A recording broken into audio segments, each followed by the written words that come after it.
Downtown Tulum Radio. Hey, what's up, everyone? This is Joanne from Downtown Tulum Radio. So today we're joined by a true icon, a man that obviously no introduction will do him justice, Danny Tenaglia. Welcome.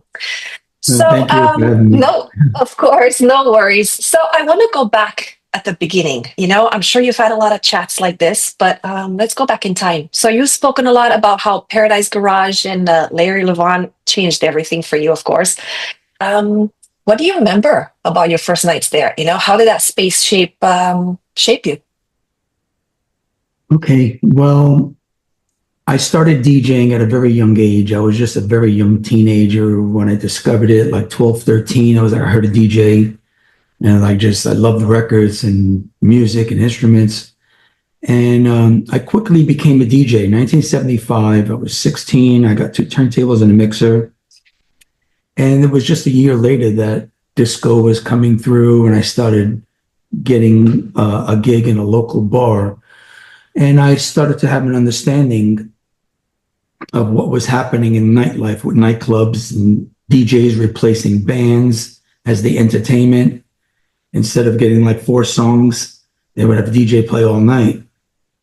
And so even though I wasn't old enough to go to Manhattan, to the nightclubs, I was having an understanding of what this was about. And so before I went to the garage, just wanted to say this, that I had experienced several other clubs, and I was fascinated. I was amazed by the sound, the lights, the DJs. But the friends in the neighborhood, they knew about me. They knew of my passion. And they're like, Danny, we know how much you love this. You love the loft. You love this. You love that. You got to go to the garage. This is going to be the place that you're going to be like, oh, wow, I can't believe it. Sure enough, it did. I can't say that it replaced everything else that I learned, before as after as well.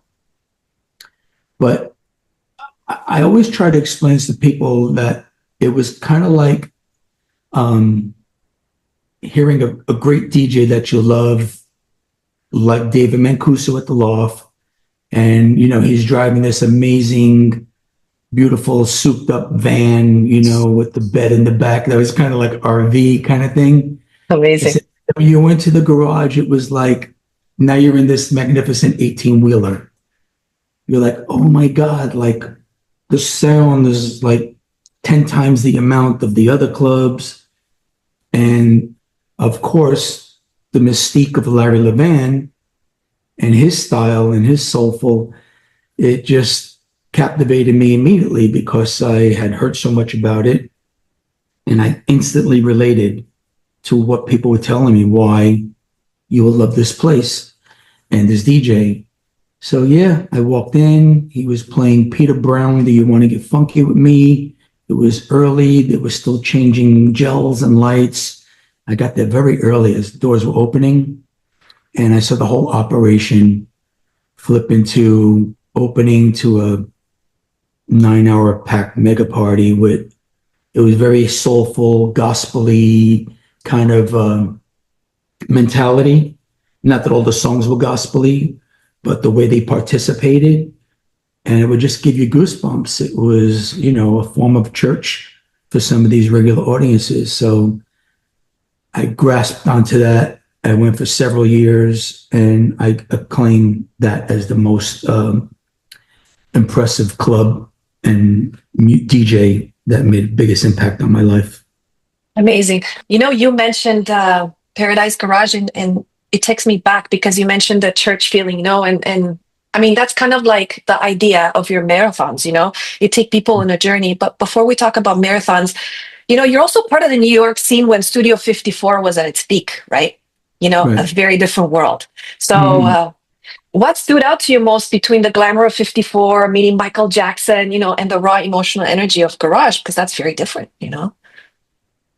It's kind of like a kid going to like an amusement park, and you see all these different rides and, so yeah, I've never really put it this way, but it's kind of like the cyclone versus the thing that's going around and around. And so, you're just enticed by them all.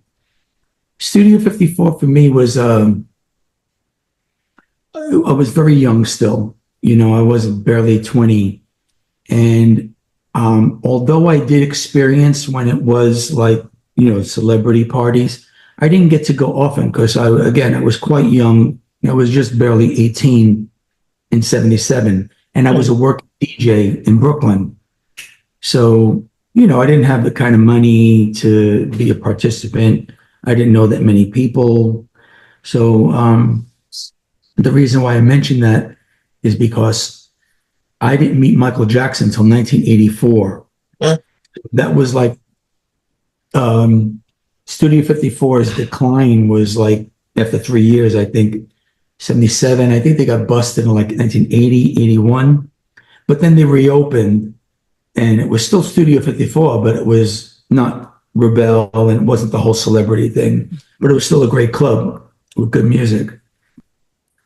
And that just happened to be where Michael Jackson was attending a birthday party for Yul Brynner.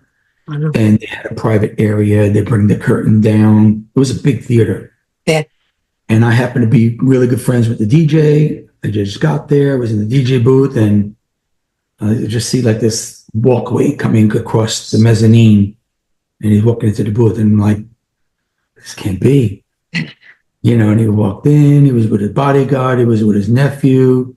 I was the first person standing there, so he reached out, shook my hand with his glove. And my knees were shaking. I couldn't speak. Starstruck, huh? Oh, to the maximum. Because Michael Jackson was just 1 to 2 years older than me. So I grew up with him in Motown. That was my foundation musically, is Philly and Motown. Oh, that's neat. You mentioned that because that's kind of like what I wanted to go with Tribal America, right? Because Tribal America came out in 1992, if I'm correct. And Rob DiStefano was the one that just put together this label in New York City. And of course, this was launched as the response to the underground house scene, right? Particularly like the darker, deeper, and more percussive sound, right? So what inspired you this sound? Because you mentioned Motown, but what inspired you this tribal sound? Well, first of all, just to be clear on the record, is that I was never an owner of the label or, just an artist. Artist, yeah. Tribal America in itself started out from there was a record label called IRS. They had a couple of bands. You might have heard of the Go-Go's, We Got the Beat. And then the owner of that label, I guess Rob worked there, he permitted him to start a dance label called Gorilla. And they started signing some dance artists like DJ Pierre, Adam Baum, and then it quickly became Tribal. But I wasn't there at the very first song of Tribal. So I think that the relation to me as a DJ, loving percussion and, African Latin rhythms, stems from my childhood. So Tribal America just happens to be a coincidence, because I don't even think that the music on Tribal Records was very tribal. You know what I mean? You just kind of gave it the sound. Yeah. I think I attempted to make a couple of percussive records, which I did. My song on my first album, Oh No, was very percussive. And, Roots, it's the sound of the drum, but especially Oh No. But I became known as a DJ with my residencies in New York that was playing a lot of rhythmic, tribalish, tribal in the world of house has a different meaning than tribal, like music from Africa, but that's the common element though, is the congas and the bongos and the percussion and, kind of like tribal chant, kind of like the vibes. And, I don't know. Am I lost in this question now? Where was I? No, it's good. No, just wanted to. Yeah, that's fine. Basically, just wanted to know exactly where this tribal sound came for you at the Tribal America. But then I want to transition to Twisted Records because this came 1996, right? And this was kind of like a bigger room, like peak, like tribal infused, but more like drama, attitude, like sexual. Is this maybe like Miami influenced, or like how did it come about? Was it just an evolution of sound, or? Yeah, I can't tell you exactly the details as to why Tribal folded to become Twisted. However, I am actually getting a flashback that IRS Records merged with MCA Universal. So they just basically, did away with Tribal and started Twisted. And I'm pretty sure I came up with that name because we had a very twisted friendship. Sense of humor. Yeah. Of us. And I guess he just wanted to start something fresh, Rob. And that's how it came about. And then at that time, musically, I guess that's when I started working at Twilo and having the residency of every Saturday. And I was gaining notoriety from my global, I won't say CDs yet, but my performances around the world. I started getting a lot of offers to play Italy, Europe, London, starting around 93. And then there was a different kind of music movement, happening, between 92 and 96. And I think when you mentioned Miami, I think my success at the Winter Music Conference every year, I was able to play for a very large music industry oriented audience. I was playing music from, Europe. I was playing a lot of the soulful, Merc, deep dish, but incorporated with DJ Pierre, Seven Fisher, Underground Sound of Lisbon. Good music. Yeah, it was like all these things. And then, John Digweed and Sasha would beat the party. And of course, I knew Sander Kleinenberg, all these people. I would drop a couple of progressive records. And then they'll tell me, oh, Carl Cox is here. And then I drop, some harder stuff, which I liked anyway. Okay. So I was able to infuse hard and soul, which became some of what I'm known for, being able to tell a story from Motown to, Jeff Mills. And you mentioned about telling a story. So let's talk about your marathon set. So I got to know you back in 1997 at Industry Nightclub. So I'm a Toronto girl. And so Industry Nightclub was my club, that's where I got to know you. And that's where I think I learned about music, because, we're talking about 10, 12, 15 hour sets, and they take you on this journey where I felt like at the end of this marathon, we're all crying, it's this liberation that you created on the dance floor. And I don't know, it's just unique. It's not something that I find with anyone else. So I want you to talk about that, I don't even know how to ask this because I get goosebumps. You take people on a journey and you heal them. Like, how do you get this inspiration to create such, soulful space? Every time I'm asked this question in different, ways of asking, but at the same concept, is that I guess that for me, when you were a DJ in the 70s and you were the resident, that was your job. You did the opening song, you did the closing song. I was born in 1961, so I guess the concept of theatrics played a role, as well as did songs like by Giorgio Moroder, let's say. Let's say it comes up with a Donna Summer record, and it has this amazing intro. Then it goes to the song, then it has the crescendo, and it's almost like going to a theater and seeing a play.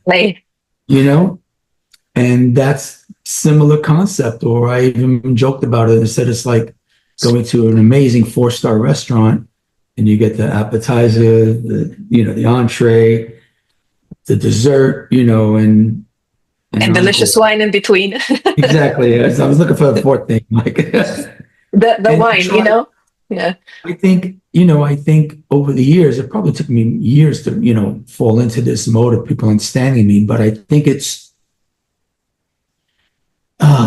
what am I about to say? I just lost myself. I know what I was going to say.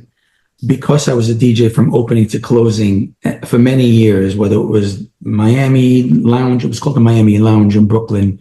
I was there from 77 to late 79. Then I worked in a roller disco 5 days a week, and that was the same thing. I was a DJ opening to closing. And then a few clubs after that.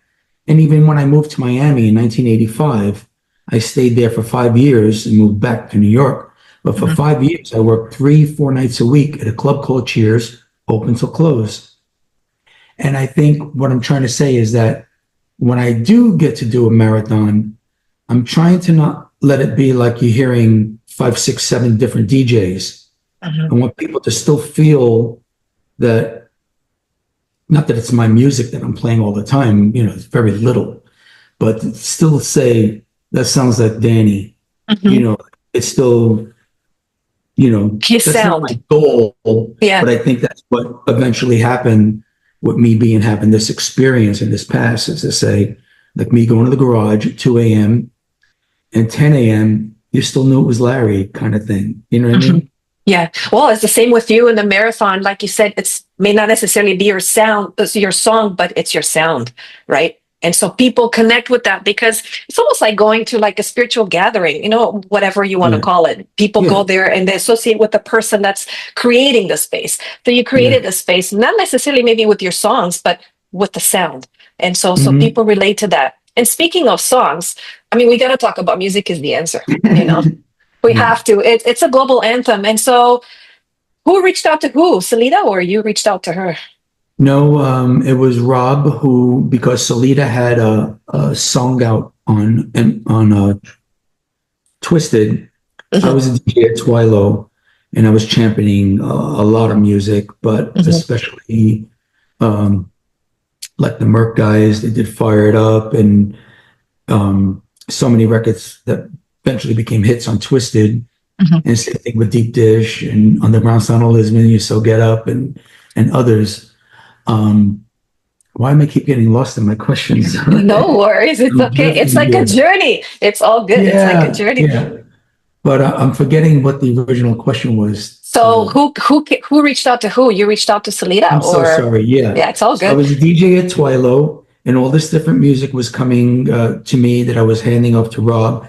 And then Rob had gave me a cassette of Salida and the Heavy Hitters. It was called Messing With My Mind. And I loved it. And I was playing it right from the cassette, and then I introduced it with another song of theirs at the Winter Music Conference, and, crowds are cheering and applauding. Then I was told that Salida had a concept and wanted to sing it to me.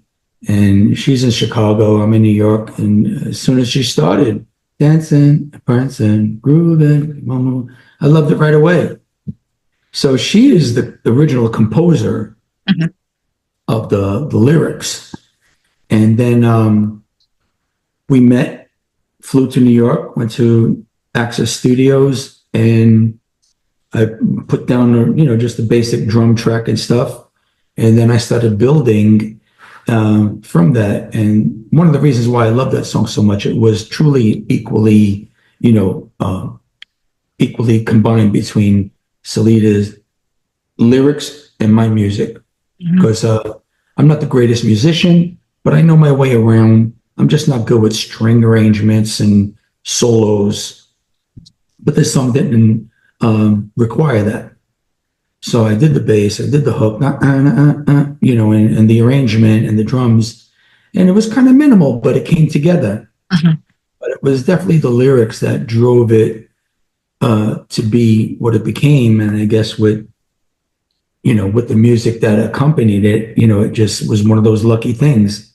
Was it really luck though? Because Destiny. You can't destiny. Because I don't think it was luck. It was more like a destiny. Some things are just meant to happen just because of the influence that the song had. And I mean, we could talk about so many tracks like Elements. Sorry, Work This Pussy. Like we can talk about so many songs, but this one just really, it really hit. And so I can tell you, when you talk about destiny, it apparently wasn't destined to be a hit, meaning like there was no radio play, there's no music video, and we didn't make a lot of money from it at all. Yeah. It's now because of streaming, we start to see, some checks because of downloads, but, people think that we've made a lot of money from that song. And it's absolutely not, because it's not a hit. It's not a YouTube video. MTV. Well, no, it's an underground. Yeah. Which I'm proud of. Like I don't resent it. It's labor of love. Yeah, and Sometimes if it labor was a love. hit, Yeah. if it was a hit, it wouldn't be the anthem that it is right now. Yeah. You know, Well, so it's always like that, right? It's either labor of love or labor of money. It can't be yeah, both. So, exactly. So I prefer it be the non-money hit than yeah, have the iconic lifetime that it will have, 40 years from now. forever. Yeah. The music scene is very different today, Danny. It Mm, changed. And so, now obviously you're very selective of the parties that you played. Obviously, you're here yeah. in Playa del Carmen and you play everywhere you go back to stereo because that's your home. You go Toronto, you stay in New York. So how do you select the parties you want to play?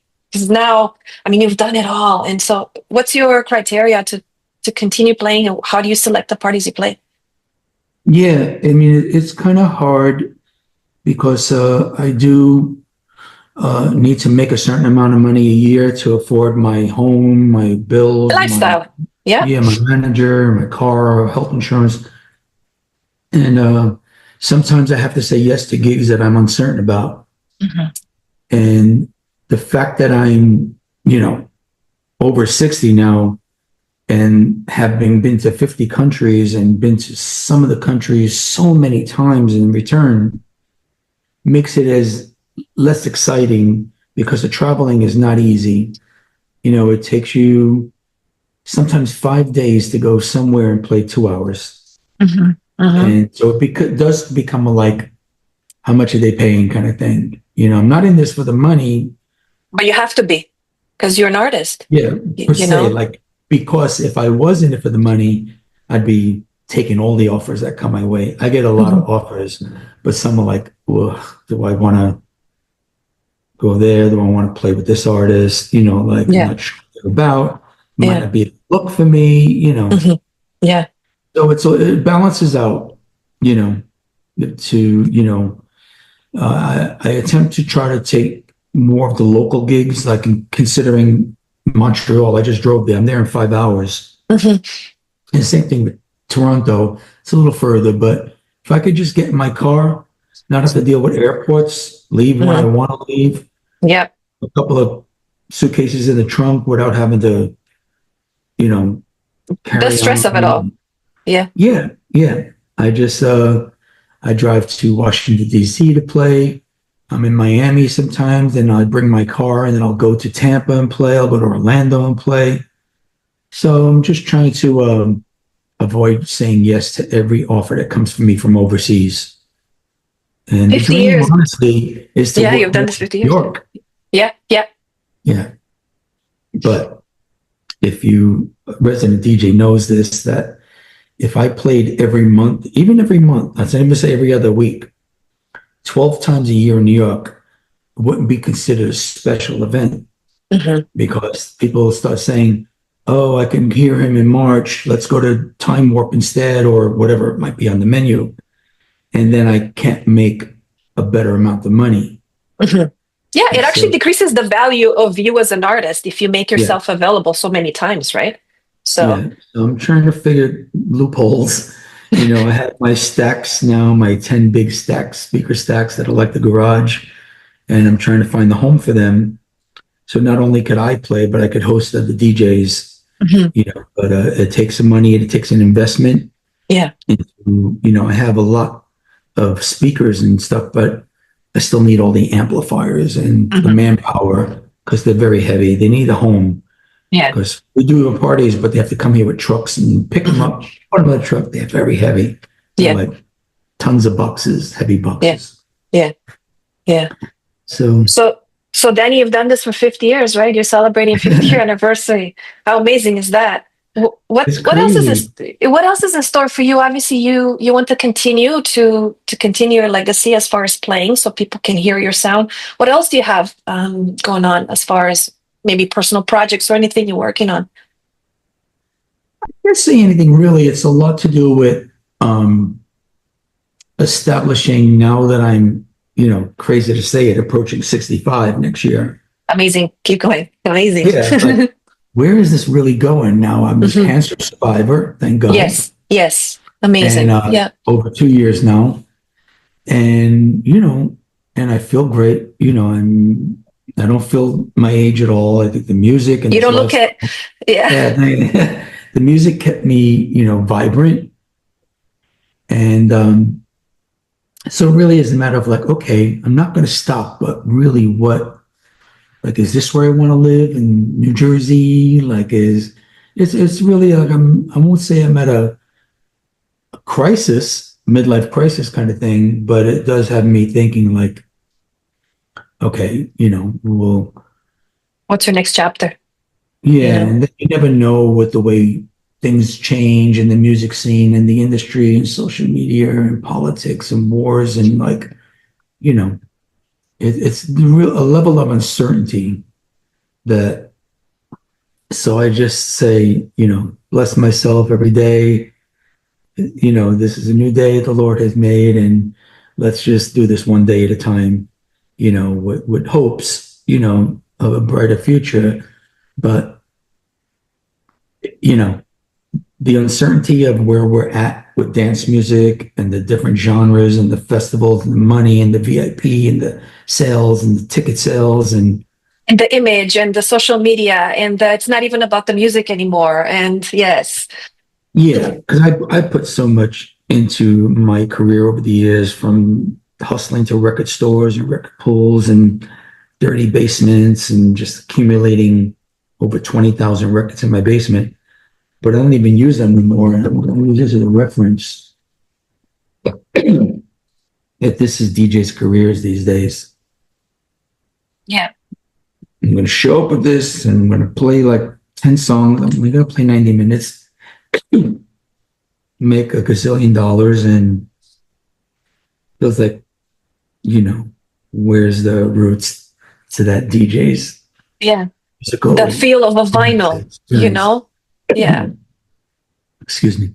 That's okay. But yeah, a lot of DJs today, they don't have the mentality that us older DJs have, and they just want to be seen more than being heard, I think. Mm-hmm. And it's like an instant gratification kind of thing.